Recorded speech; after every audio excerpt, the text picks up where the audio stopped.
Good morning, everyone, and thanks for tuning in for another episode of SmartFoxTV. Remember, if you do like our videos, please subscribe.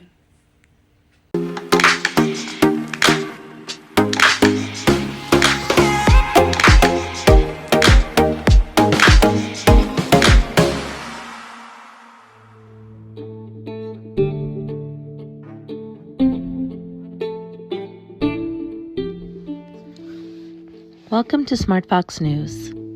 Books inspire us, comfort us, consume us, transform us, and after, we often want to share those feelings with others. Today's segment shares the history of book clubs. Book clubs have gained popularity in the past few decades. Roughly 5 million Americans gather in person or virtually, according to the New York Times.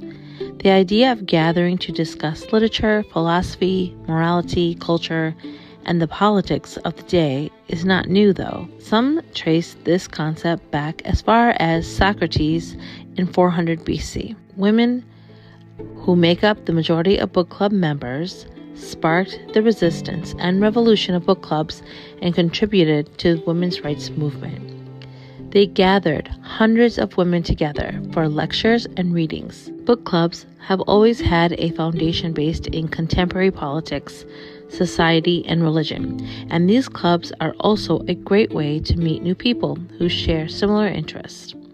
Some of the earliest book clubs were simply Bible study groups, and few are more famous than Anne Hutchinson. In 1634, she and her husband William arrived with their children to Massachusetts Bay Colony, whose General Assembly condemned the group.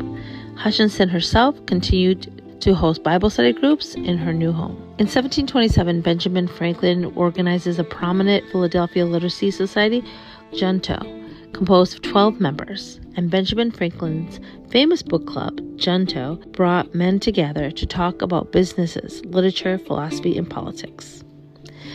In the late 17th century, Hannah Adams, who went on to become the first American woman to earn a living through writing, joins a reading circle in her village. In the early 1800s, various groups of women in New England began meeting regularly to discuss serious poetry, nonfiction, and publications of the day. In the 1800s, meeting in the back of a bookshop or by the light of candles in a living room, women found their own reading groups.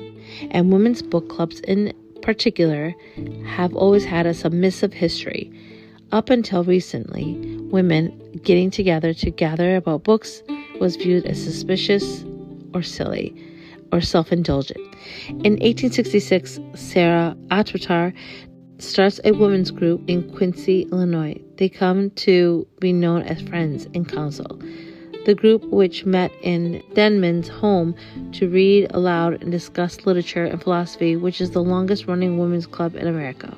In the 1980s, discount chain bookstores made books more widely available, diminishing the need for mail-order book clubs. And in the 1990s, online book clubs emerged as an alternative to traditional face-to-face groups.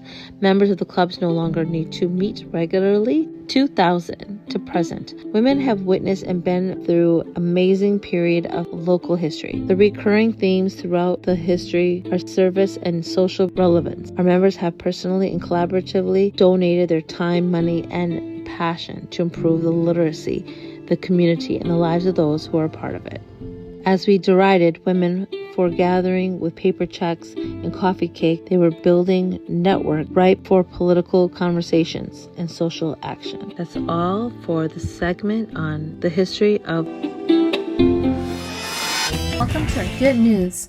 After about 30 years of preservation by a group of students and volunteers, the Amache internment camp in Colorado is now protected by the National Park Service.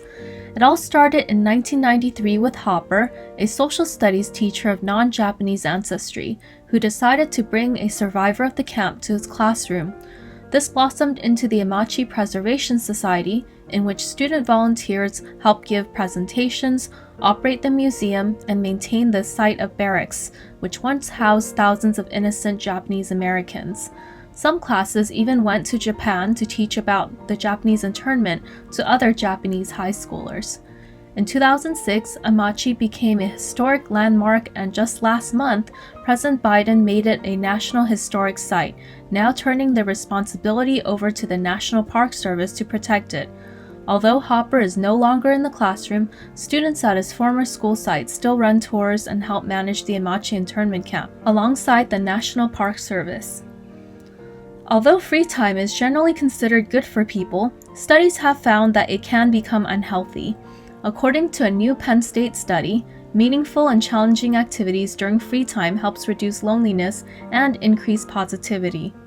During the pandemic, an international team of researchers studied how leisure time and loneliness came hand in hand, and found that those who managed their free time more effectively in meaningful and challenging ways felt the best, whereas those who didn't felt bored, lonely, and depressed.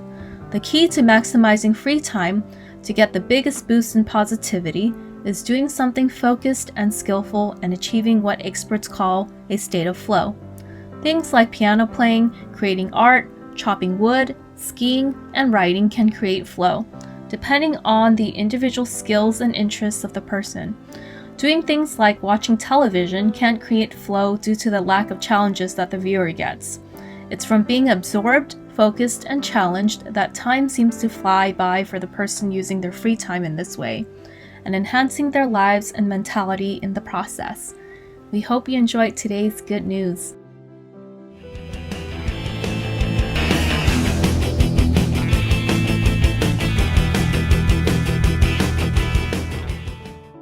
This is Kim. This is Tracy. Hi, this is Sally. This is Shane. And thanks for watching SmartFox TV. Stay Stay foxy.